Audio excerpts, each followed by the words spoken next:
Love trap, हवस के अंधेरे में बेटे के टुकड़े। कभी आपने सोचा है कि जिस इंसान को आप सबसे ज्यादा भरोसे के काबिल मानते हैं, वही एक दिन आपका सबसे बड़ा दुश्मन बन जाए? कभी सोचा है कि प्यार, सुरक्षा और अपनापन देने वाली माँ एक दिन आपकी मौत की वजह बन जाए? ये कहानी एक ऐसे रिश्ते की है जो बना तो परिवार के नाम पर था, लेकिन उसके अंदर था धोखा, हवस और एक ऐसा अंधकार जिसमें एक बेटे को टुकड़ों में काट दिया गया। ये सिर्फ मर्डर नहीं था, ये था एक surgical execution, planned with psychological manipulation and driven by lust. Scene 1, the smell of death. शहर की एक पिछली गली, शाम के 11 बजे का वक्त, एक पुराना 2 मंजिला मकान और आसपास की गलियों में फैलती बदबू। पड़ोसी असहज हो उठे थे। कहीं कुछ सड़ तो नहीं रहा? एक बुजुर्ग ने धीरे से कहा। पुलिस को कॉल किया गया साहब, गली नंबर 12 के शर्मा जी के घर से बहुत तेज बदबू आ रही है। लगता है कोई मुर्दा पड़ा है। पुलिस पहुंचती है। दरवाजा खटखटाया जाता है। अंदर कोई नहीं। ताला टूटा, टीम अंदर घुसी। कमरे में घुप अंधेरा, गाड़ी बदबू हवा में तैर रही थी। और फिर एक कोने में रखा गया लोहे का ट्रंक, पुराना, जंग लगा हुआ।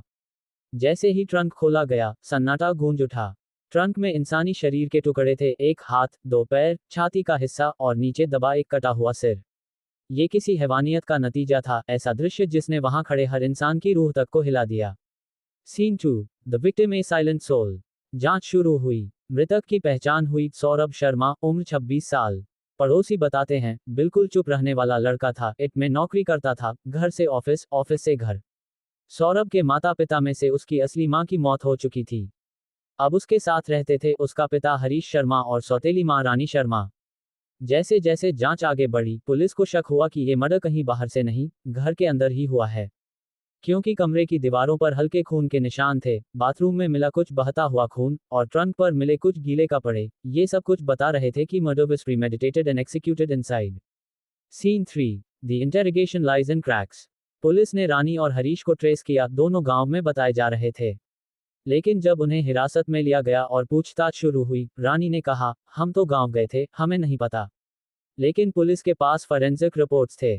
फिंगरप्रिंट्स ट्रंक पर मिले थे रानी के, किचन नाइफ पर हरीश के प्रिंट्स, और सबसे चौंकाने वाली बात, शव के टुकड़ों पर प्लास्टिक के फाइबर थे, जो घर की किचन अलमारी में मिले रोल से मैच हो रहे थे।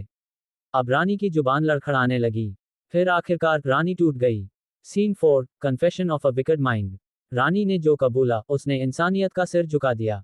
मैंने और हरीश ने मिलकर सौरभ को मारा, उसके टुकड़े किए और ट्रंक में बंद किया। पर वजह थी एक अनैतिक, गंदी हवस। रानी ने कहा, मैं अकेली थी, हरीश ज्यादा ध्यान नहीं देता था, लेकिन सौरभ जवान था, सुंदर था, मैं उसे चाहने लगी थी। वो अपनी सौतेली माँ होने के रिश्ते को भूल चुकी थी। रानी ने सौरभ को बेटे की नज़र से नहीं, एक डिजायरेबल मेल की तरह देखा। वो उसे खाना बना कर देती, उसके कपड़े धोती, अकेले में बहाने से उसे छूने की कोशिश करती। धीरे धीरे वो सौरभ की लाइफ में इमोशनल मैनिपुलेशन करने लगी। Gaslighting, seduction, silent pressure. Saurabh घबरा गया। वो ये सब नहीं चाहता था। उसने रानी से दूरी बनानी शुरू की। लेकिन जब उसने एक दिन रानी को साफ कहा, अगर तुमने मुझे छूने की फिर कोशिश की, तो मैं पापा को सब बता दूंगा।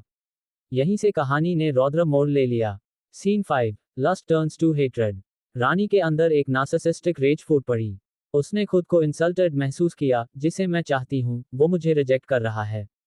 उसने सौरभ को एक थ्रेट की तरह देखना शुरू किया। अब शुरू हुई कॉन्स्पिरेसी। रानी ने हरीश को फुसलाया, आंसू बहाकर कहा, आपका बेटा मुझे छूता है, बुरी नजरों से देखता है, मुझे बदनाम करेगा। हरीश एक इमोशनल फूल निकला। बिना सच जाने उसने सौरभ को ही दोषी मान लिया। अब इसे हटाना पड़ेगा, वरना ये हमें ही मिटा देगा। सीन 6, मर्डर ए कैलकुलेटेड एग्जीक्यूशन। रात का वक्त। रानी ने दूध में मिलाई नींद की गोलियां। सौरभ ने पिया और कुछ ही देर में बेसुध हो गया। अब हरीश ने उठाई लोहे की रॉड। 1, 2 और तीसरी बार सिर पर वार किया। खून की धारें दीवारों पर फैल गईं। रानी बस देखती रही, बिना एक शिकन के। डेड। अब शुरू हुआ डाइसेक्शन। रसोई से लाया गया चाकू, आरी। एक एक कर अंग काटे गए। It was a cold, clinical, calculated crime. Almost like a pathological obsession with control. शरीर के टुकड़े प्लास्टिक में लपेटे गए, ट्रंक में रखे गए। अगली सुबह प्लान था, ट्रंक को गाड़ी में डालकर किसी नदी में फेंक देंगे। लेकिन fate had a different plan. Scene 7, karma strikes. Plastic से ढके टुकड़ों में से बदबू आने लगी। 3 दिन बाद पड़ोसी उस बदबू से इतने परेशान हो गए कि पुलिस को कॉल करना पड़ा। और इसी स्मेल ने रानी और हरीश का गुनाह उजागर कर दिया। Scene 8, courtroom drama and verdict. पूरे देश में ये केस फैल गया। एक माँ ने बेटे को काट डाला और एक पिता ने हवस के नाम पर इंसानियत को शर्मिंदा कर दिया। कोर्ट ने पूरे केस को सुनते हुए कहा, this is not just a murder, this is the death of trust, love and morality. दोनों को उम्र कैद की सजा सुनाई गई। Final emotional monologue. सौरभ अब इस दुनिया में नहीं है। उसके शरीर के टुकड़े इस बात के गवाह हैं कि कभी कभी घर की दीवारें भी कातिल होती हैं। उसके मासूम चेहरे पर कभी जो मुस्कान थी, अब वो एक कटी हुई लाश की तस्वीरों में बदल चुकी है।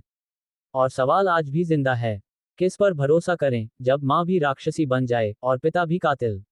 अगर आप भी ऐसी ही रहस्यमयी, सच्ची लेकिन थ्रिल से भरी क्राइम कहानियों को जानना चाहते हैं तो हमारे चैनल रहस्य फाइल्स को सब्सक्राइब करें। हर हफ्ते हम लाते हैं रियल क्राइम स्टोरीज जो आपके रोंगटे खड़े कर देंगी।